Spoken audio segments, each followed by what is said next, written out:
Hello students, इस video में मैं आपको सिखाने वाला हूँ कि हम इफ़, व्हेन और अनलेस का सही यूज़ किस तरह से कर सकते हैं। तो इसके लिए हमारे पास कुछ सेंटेंसेस हैं, तो कुछ सेंटेंस के द्वारा हम इस चीज़ को समझने की कोशिश करते हैं। तो देखिए, पहला सेंटेंस है, if you meet Sohan on the way ask him to return my book. अगर तुम्हें रास्ते में सोहन मिले तो उससे कहना मेरी किताब लौटा दे। सेकंड एग्जाम्पल है, when you meet Sohan on the way ask him to return my book, कि जब तुम्हें रास्ते में सोहन मिले तो उससे कहना मेरी किताब लौटा दे। दोनों ही एग्जाम्पल में ज़्यादा डिफरेंस नहीं है, सिर्फ डिफरेंस यहाँ पर इफ़ यूज़ कर रखा है और यहाँ पर व्हेन यूज़ कर रखा है। तो इन दोनों एग्जाम्पल्स में जो सिचुएशन है वो समझिए कि मान लीजिए मेरा भाई है, वो कुछ काम जा रहा है घर से बाहर और मैं उससे कहता हूँ कि भाई तुझे सोहन नाम का लड़का मिले तो उससे कहना मेरी किताब लौटा दे। ठीक है, तो मैं उससे एक तो मैं इस तरह से कहता हूँ कि मान लीजिए if you meet Sohan on the way ask him to return my book. एक तो मैं ये बात बोलता हूँ, एक मैं ये बोलता हूँ when you meet Sohan on the way ask him to return my book. तो इन दोनों में डिफरेंस क्या होगा? यहाँ पे इफ़ यूज़ कर रखा है, यहाँ पर व्हेन यूज़ कर रखा है। तो इन दोनों में डिफरेंस समझते हैं, इन दोनों में डिफरेंस क्या होने वाला है। देखिए, अगर आप कहते हैं if you meet Sohan on the way ask him to return my book, तो इसका मतलब ये है कि तुम्हारे सोहन से मिलने की पॉसिबिलिटी है, वो मिल भी सकता है और वो नहीं भी मिल सकता है। ठीक है, संभावना है कि वो मिल जाए, लेकिन अगर मिल जाए तो तुम उससे ये कहना है कि मेरी किताब लौटा दे।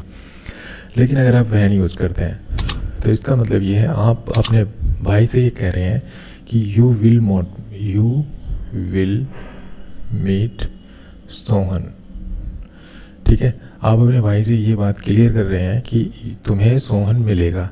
ठीक है, आप मतलब श्योरिटी के साथ कह रहे हैं कि तुम्हें सोहन मिलेगा और जब वो मिले तो उससे ये बात कहना। ठीक है, ये दोनों में डिफरेंस है। अगर आप इफ़ यूज़ करते हैं तो इसका मतलब आप पॉसिबिलिटी जाहिर कर रहे हैं, आप उससे कह रहे हैं कि मिल सकता है, लेकिन अगर मिले तो उससे ये कहना कि मेरी किताब लौटा दे। लेकिन जब आप व्हेन यूज़ करते हैं तो आप वहाँ पे श्योर हो जाते हैं। ठीक है, आप वहाँ पे अपनी श्योरिटी को एक्सप्रेस कर रहे हैं, आप वहाँ पे श्योर हो जाते हैं और आप कहना चाहते हैं कि भाई वो तुम्हें मिलेगा। ठीक है, और जब मिले तो उससे ये कहना। तो ये दोनों में डिफरेंस होता है इफ़ और व्हेन में। दूसरा, अगर हम इमेजिनरी और अनरियल सिचुएशन की बात करते हैं तो हम व्हेन कभी यूज नहीं करते हैं। ऐसी सिचुएशन में हम इफ़ का यूज़ करते हैं। तो देखिए, अगर मैं कहूँ काश मैं एक कवि होता, तो ये एक इमेजिनरी सिचुएशन है, मैं इमेजिन कर रहा हूँ, हालांकि मैं रियल में I am not a poet. ठीक है, रियल में मैं पोइट नहीं हूँ, लेकिन मैं इमेजिन कर रहा हूँ, ये एक अनरियल सिचुएशन है। ठीक है, इमेजिनरी सिचुएशन है, काल्पनिक बात है ये। तो ऐसे में हम इफ़ का यूज करते हैं, व्हेन का यूज नहीं करते हैं। हम कह सकते हैं if I were a poet, काश में कभी होता, लेकिन मैं ये नहीं कह सकता when I were a poet. Next है, अब हम देखते हैं इफ़ और अनलेस में क्या फ़र्क होता है। ठीक है, इफ़ और अनलेस में क्या फ़र्क होता है। If you don't work hard you will not pass.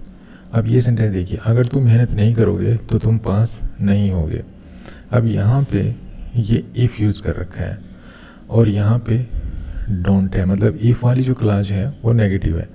तो हम जब अनलेस का यूज करते हैं, हमेशा ध्यान रखिए, जो अनलेस होता है वो इफ़ और नॉट होता है।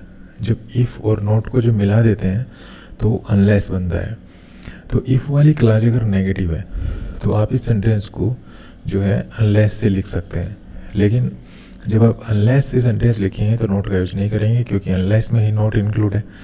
तो अगर इफ़ वाली क्लॉज अगर नेगेटिव है, जैसे इस तरह से है, if you don't work hard you will not pass, तो उस क्लॉज को मत देखिए, वो प्रिंसिपल क्लॉज है, उसको आप मत देखिए। हमें जो इंपॉर्टेंट चीज़ है वो देखनी है कि इफ़ वाली क्लॉज हमारी नेगेटिव है। तो हम इफ़ वाली क्लॉज में इफ़ और नॉट को आपस में मिला दें और ये लिख दें इफ़ की जगह अनलेस। ठीक है, अब हमने इफ़ को मिला दिया और ये जो डोंट था इसको मिला दिया और ये आपस में मिल करके क्या बन गया, अनलेस। ठीक है, तो ये अब यहाँ पे ये ख़त्म और यहाँ पे ये ख़त्म, बच गया क्या, you work hard you will not pass. Okay, तो इस तरह से हम अनलेस को इफ़ नॉट की जगह लिख सकते हैं। मतलब अगर हमारे पास इफ़ नॉट है कंडीशनल सेंटेंसेस में, ये कंडीशनल सेंटेंस है, ये इफ़ क्लोज है, वो प्रिंसिपल क्लोज है। इसको हम इफ़ क्लोज भी कह सकते हैं, कई बार सबऑर्डिनेट क्लोज भी कह लेते हैं। तो इफ़ यू डोंट, अगर हमारी सबऑर्डिनेट क्लोज अर्थात इफ़ क्लोज नेगेटिव है तो हम इसको जो है इसको अनलेस बना सकते हैं। इस इफ़ और नोट की जगह हम अनलेस का यूज़ कर सकते हैं। नेक्स्ट सेंटेंस है 5वां, देखिए, take a sandwich if you take a sandwich with you in case you get hungry. अब यहाँ पे इन केस का यूज कर रखा है, तो कई बार क्या होता है कि हम इफ़ का यूज भी करते हैं और कई बार इन केस का यूज भी कर सकते हैं। ठीक है, तो इफ़ और इन केस का यूज हम कैसे करेंगे, तो इस चीज़ को समझने की कोशिश करते हैं। अब देखिए, take a sandwich with you in case you get hungry. अगर तुम्हें भूख लग जाए तो ये सैंडविच अपने साथ ले जाओ। तो यहाँ पर हम इन केस का यूज क्यों कर रहे हैं? यहाँ पर हम इन केस का यूज जो है avoid a possible problem later on. ठीक है, to avoid a possible problem later on. भाई बाद में कोई संभावित प्रॉब्लम ना आए, उससे बचने के लिए हम इन केस का यूज करते हैं। ठीक है, इन केस जब हम यूज करते हैं तो इसका ये बोध होता है कि हम वहाँ पे ये कहना चाहते हैं कि फ्यूचर में कोई प्रॉब्लम ना आए, उसको अवॉइड करने के लिए।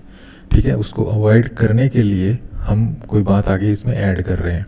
जैसे take a sandwich with you, अपने साथ एक सैंडविच ले जाओ। किस लिए ले जाओ?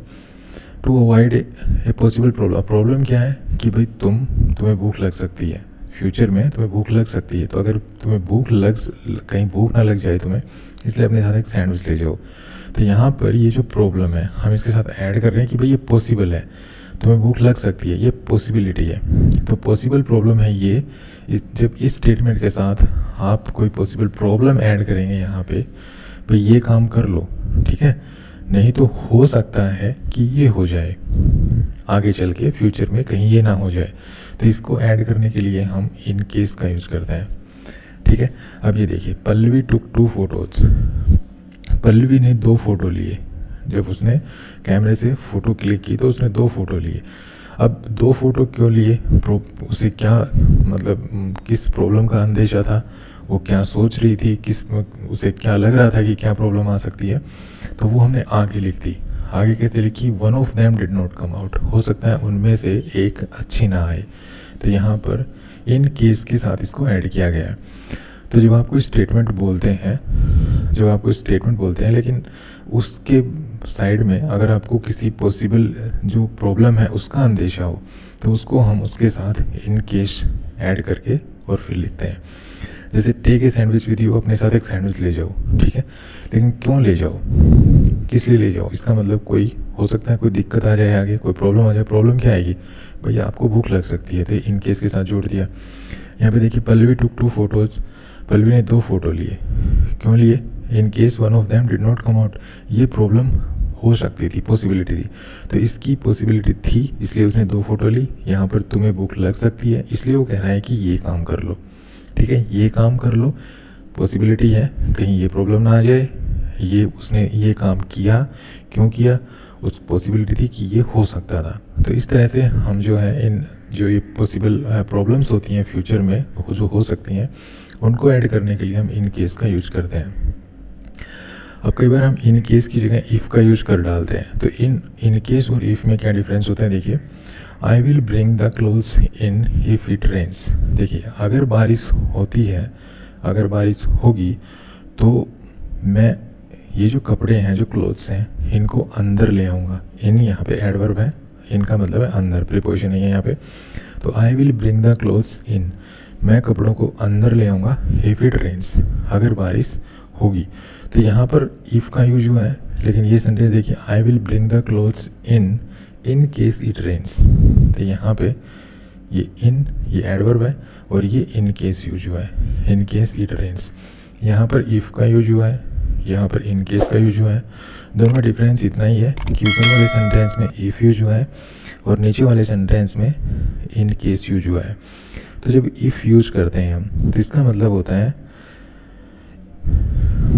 इस सेंटेंस का मतलब है कि I will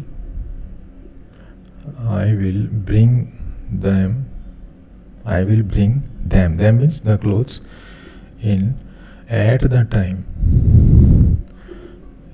time it starts raining. मतलब जो कपड़े हैं वो मैं तब बाहर ले आऊँगा, मतलब उस समय अंदर ले आऊँगा जिस समय बारिश शुरू होगी। ठीक है, इस सेंटेंस का क्या मतलब है अगर आप इफ यूज़ करेंगे तो, कि आई will bring them in. Speaker है वो कह रहा है आई विल ब्रिंग द क्लोथ्स इन। ठीक है, इफ़ इट रेन्स, तो ये कहना चाह रहा है कि आई will bring them in at the time it starts raining, कि जब बारिश शुरू होगी तब मैं अंदर ले आऊँगा। लेकिन अगर आप इन केस यूज़ करते हैं, इन केस अगर आप यूज़ करते हैं तो इसका मतलब है कि आई will bring the clothes in. Clothes की जगह आप दैम यूज़, मैंने उस सेंटेंस में दैम यूज़ किया है, तो इस चीज़ को थोड़ा नोट कर लेना। तो I will bring the clothes या I will bring them in because it might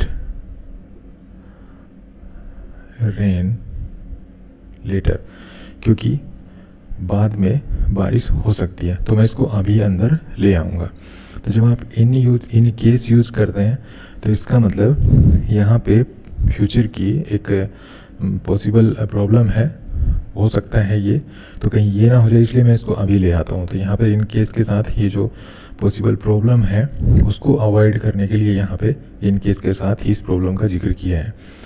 तो यहाँ पे इन केस अगर आप यूज़ करते हैं तो बारिश कब होगी, फ्यूचर में हो सकती है, तो कहीं हो ना जाए इसलिए मैं अभी कपड़े बाहर ले आता हूँ, अभी जो है कपड़े अंदर ले आता हूँ। लेकिन अगर आप इफ़ यूज़ करते हैं तो इसका मतलब आप अभी नहीं लेके आएंगे, कब लेके आएंगे, जब ये शुरू होगी, जब बारिश शुरू होगी तब लेके आएंगे। लेकिन आप यहाँ पर ये कहना चाह रहे हैं कि कहीं बाद में ये काम ना हो जाए इसलिए मैं ये काम अभी कर लेता हूँ।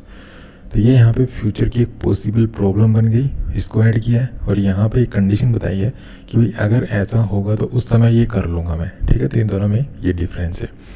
तो आई होप आप समझ गए होंगे कि इफ़, अनलेस, व्हेन और ये जो इन केस है इनका जो हम सेंटेंस किस तरह से करते हैं। तो अगर वीडियो अच्छा लगा तो प्लीज़ को लाइक कीजिए, शेयर कीजिए, चैनल को सब्सक्राइब करना भूलें। Thanks for this video, happy learning, bye bye.